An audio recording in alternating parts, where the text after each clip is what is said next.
Friends, I would first like to take the opportunity of thanking Vasundhara Kirloskar for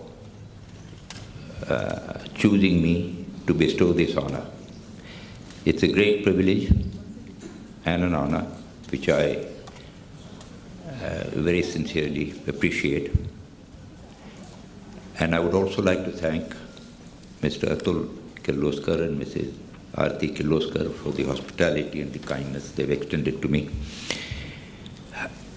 It also gives me the opportunity of meeting with like-minded people, both in the audience and on stage here.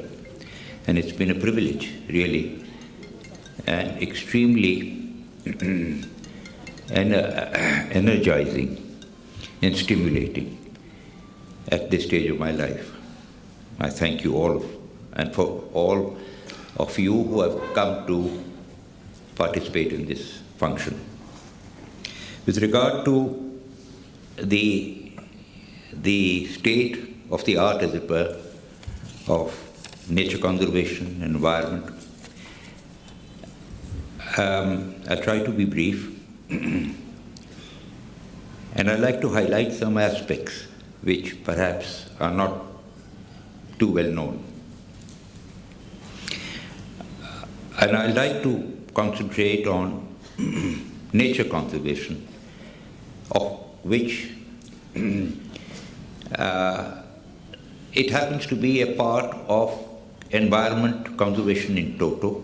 I will not touch it, though I have dealt with the subject of water pollution and air pollution and noise pollution and environmental management per se, but I'll try to synthesize these in the few minutes I have.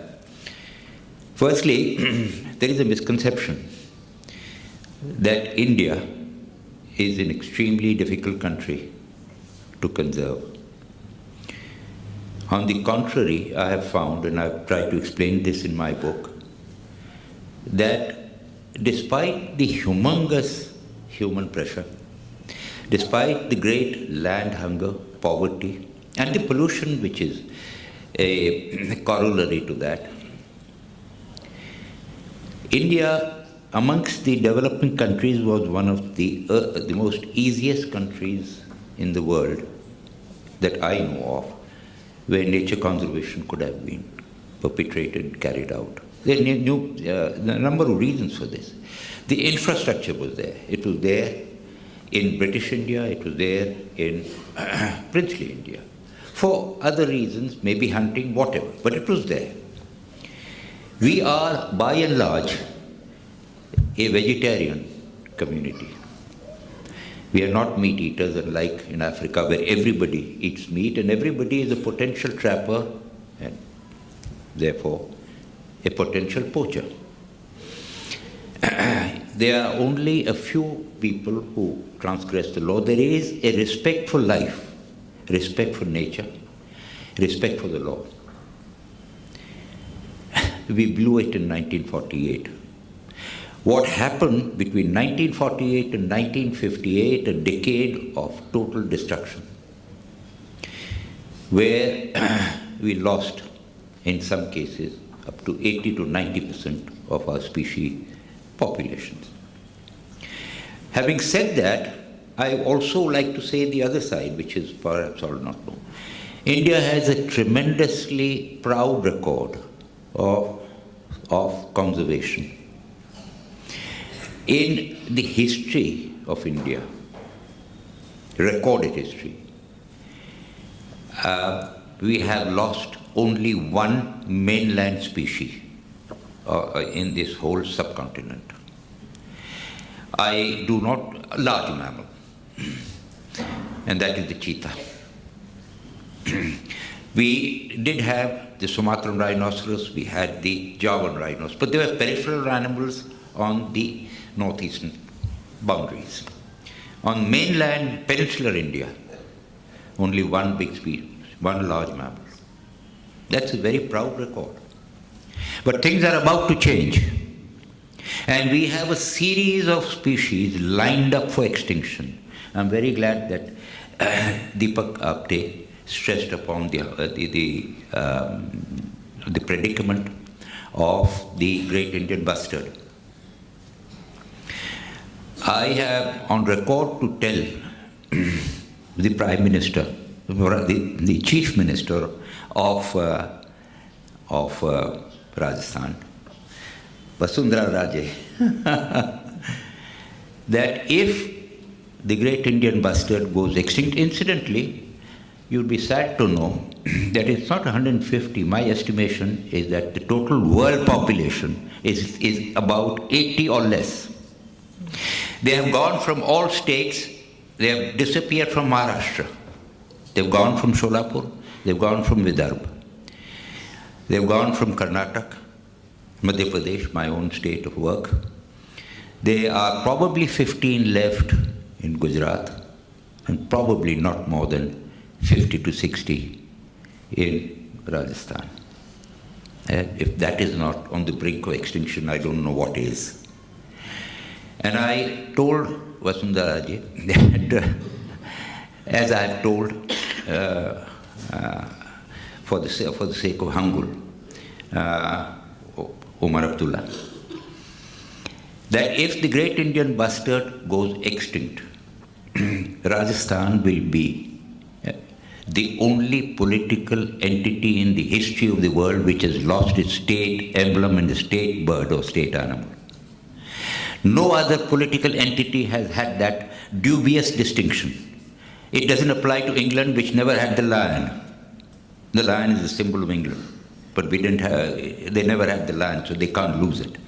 But Rajasthan can lose the great Indian bustard, and Kashmir can lose the Hangul. Kashmir stag, named after Kashmir, found only in Kashmir, the pride of Kashmir. But less than 200 left and going, only in one area. That is the predicament. And yet, what happens? This is where you come in. Where in a populist country and a democracy at that, public opinion should matter, the press should matter. And what do the press talk about? I'm sorry if I'm a little harsh or if I'm a little brusque. You concentrate on the tiger, what he was mentioned about. Tiger is the be-all and end-all. Our conservation unfortunately suffers from a malady of what I prefer to call MMM, mega species myopia. MMM. And the worst manifestation of MMM is TT, tiger transfixation. Tiger blinds people. After that, they don't want to see anything else. And this is the subject matter and title of my first book, Beyond the Tiger. It's like a tourist coming to India, seeing the Taj Mahal and Khajuraho and say they've seen India and gone back. We do not go to national parks to savor nature, to have communion with nature. We go to ogle at one animal, the tiger.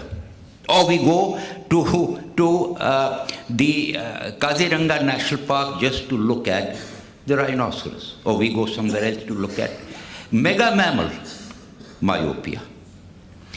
And look, why should there be such a thing?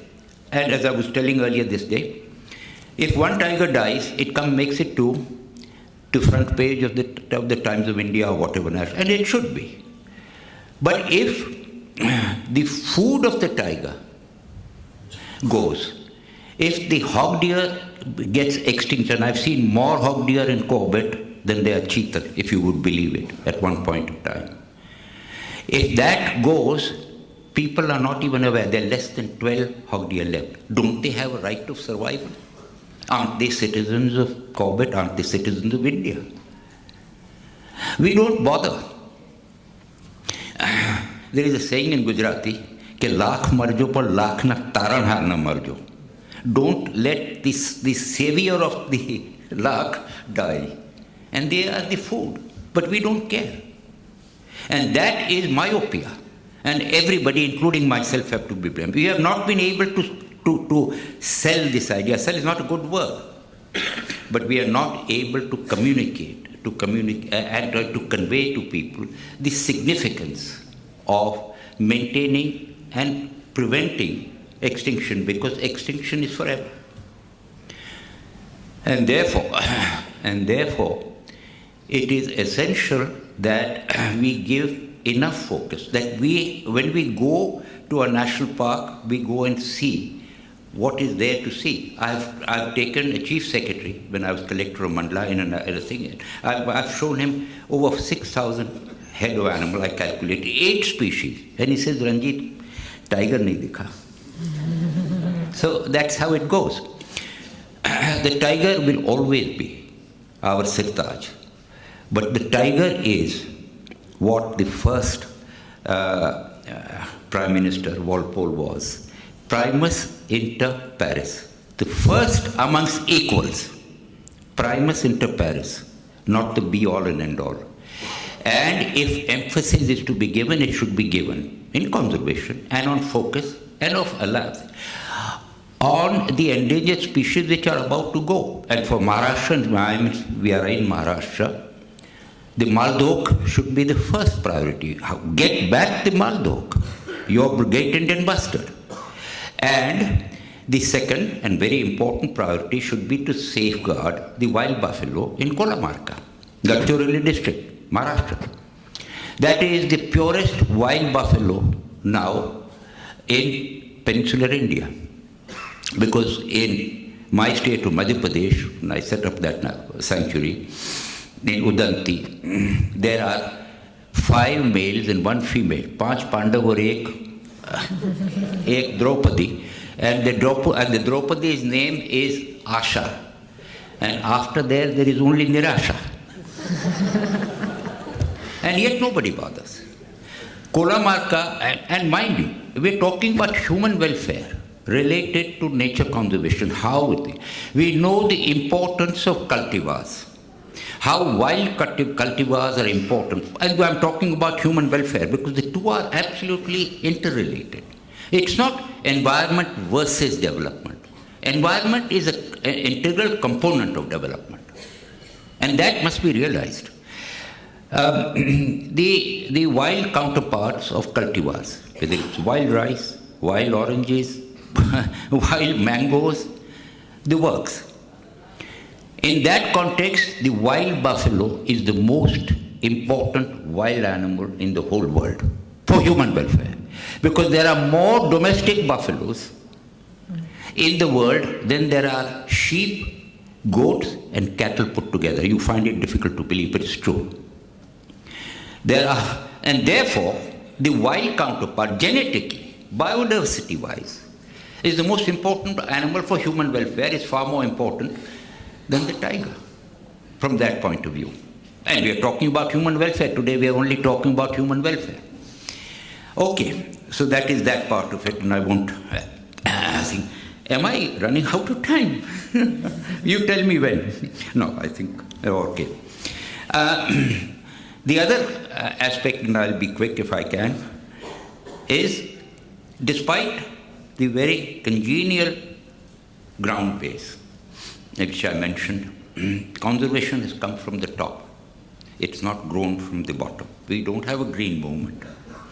We are passive conservationists. Just like we are it's somewhat reminiscent of our thing. We keep our homes very clean, but we throw the dust out just outside our thing, and that's why we have pollution in the town. Our houses are spotlessly clean, but we are not bothered about outside. In the same way, we do not kill ourselves, but we turn the proverbial Nelson's eye when somebody else is doing a wrong thing vis-a-vis environment, or cutting trees, or destroying a habitat, or killing animals, or selling it for profit. Therefore, for awareness, so that a lobby is not a good word, but an awareness, a feeling, an empathy for nature conservation comes from the ground level, from the educational institutions, from the school and college students. And that is where the college and school students are so important. the press is so important, and functions like these are so important for awareness purposes. So that is, and if the people themselves wake up and ask for a change, ask for an environmental improvement, ask for nature conservation, in a democracy, people will have to take notice. In the absence of that, it flows from the top. During the colonial times, it flowed from the princely order, and it flowed from the British. And it's interesting that there was more wildlife in those princely states where the princes were interested in shikar than those that were not. It may sound like a paradox, but it's true because it's entirely selfish. मैं मारूंगा, तुम नहीं मार सकते हो. किसी की मजदूर है मारे. वो था. Anyway, in independent India, it flowed from prime ministers, and it percolated down whatever, and it was either over adulatory about my achievements or what, was because I had a good prime minister.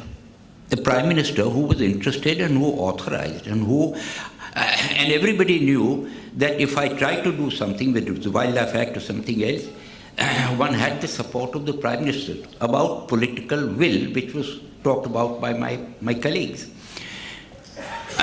In the absence of that, and it was there too in Rajiv Gandhi's time, but after that it's petered away. And then there is vote bank politics of trying to, and trees unfortunately and animals don't have votes. We all know that. So that is the other aspect of it. Now, the significance, I'll go away from wildlife, the significance of ecological security, without which your socio-economic security will be null and void. Your food security will be null and void without ecological security. That message must go through. The awareness of water conservation, the importance of water. It was mentioned about the river and how important water is. The most important commodity today is potable water.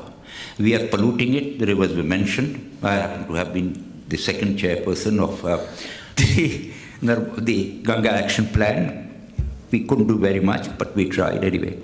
And it's still going on, and the rivers are polluted.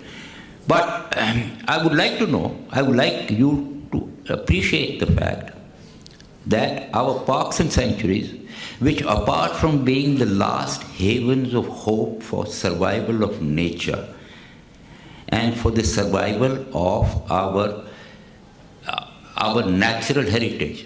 Why should natural heritage be secondary to any other heritage?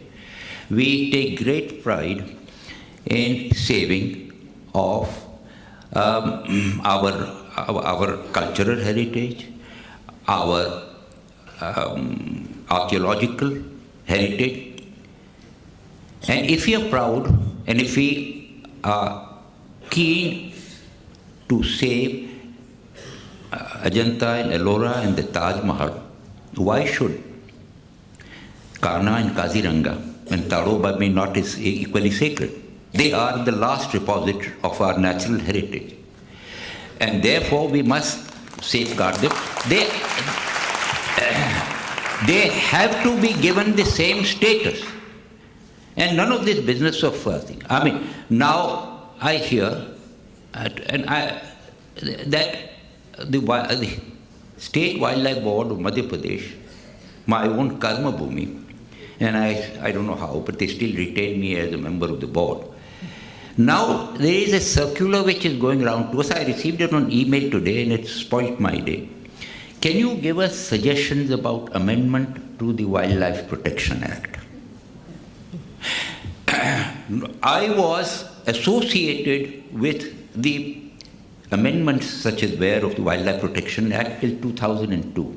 After that, they don't associate me because the motive is different. I mean, I don't want to harbor too much on this, but obviously they think I would, that they want to dilute its importance and its significance, and we are very good at it, we bureaucrats, how to circumvent it and how to dilute it. And I would be an obstacle to that. So, but there it is. We want to now amend the Act but the motive is different. So, so this is the kind of scenario that is developing. But therefore, and I'm not talking about the whole thing, but why should the national parks and sanctuary not be sacrosanct? There is always room for management. It is costlier, but there is always an alternative, almost always. We are not Luddites. We want conservationists are not anti-development. We want development, but not development at any cost. There is always a compromise. As I was mentioning this morning, administration and conservation is the art of the possible. Of ये कर सकते हैं, ये नहीं कर सकते हैं, और ये करो तो ये करना पड़े, and not window dressing. Not what was done in the case of, for instance, Narmada thing, of which I happen to be chairman of the thing. The compensatory afforestation of the forest submerged in Narmada, the compensatory afforestation was done by planting prosopis, useless trees, in Kutch. That is window dressing. That is fooling ourselves. That's not on. Do something. But if there is a costlier alternative, try it. If you can avoid going through a national park, avoid it. They are small islands. They're already isolated. And all the forces of island biogeography I think they are being, when the animals go out, there is, because they do have to go out, then there is man-animal conflict, and you know the result. And therefore, the significance of PA, the significance of forest as a carbon sink. Now we are talking about climate change. There was a very interesting study done here in this area about how under the Forest Rights Act, which is totally unnecessary because it allows people to be settled, those who encroached on the forest land 2 months before the act came into being. And in Madhya Pradesh, we've had 5 settlements of forests. So what are we talking about? It just encourages more. And it's a vote bank again. And that came not in this thing, it came some years ago. But the opportunity for carbon imprint, we have to improve our carbon imprint if we have to fulfill the goals of meeting climate change requirements. And the greatest sinks are our forests. If we are allowing forests to be denuded, then you're going to have to contend with climate change repercussions. You see, politicians and bureaucrats, we are temporary, we are interested bureaucrats in our tenure. हमारे tenure में जो कि what happens thereafter is not our concern. And the politicians are interested in the next election. Is that good governance? I don't think so. But there it is. I have gone on, and I don't want to go, but I will end up by trying to be poetic, if I may.